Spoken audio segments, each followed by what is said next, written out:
Hi, this is James at World War II Jeep and Rifle, and today I'm going to show you my trailer rig for hauling this Jeep around to different shows, parades, and events.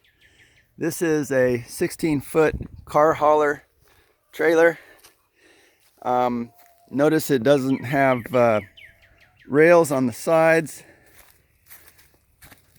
which is an option. It has slide-out ramps right here. These ramps slide out instead of folding up in the back, which I like because the ones that fold up in the back kind of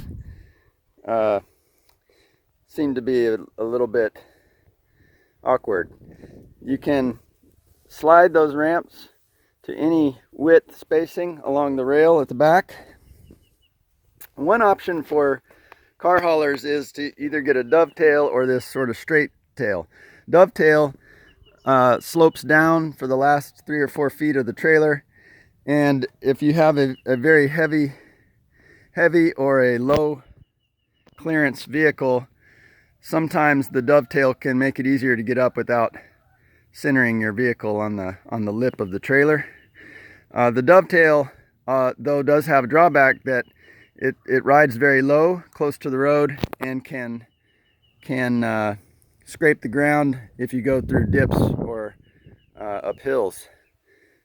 So I opted for no dovetail, and because I have a higher clearance load with this Jeep and no real issues with centering or weight, I think it works great.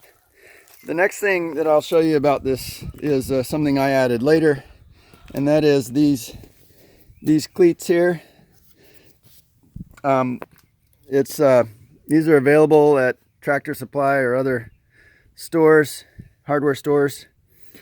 They have bolts that are bolted through the 2x8 treated floor, and then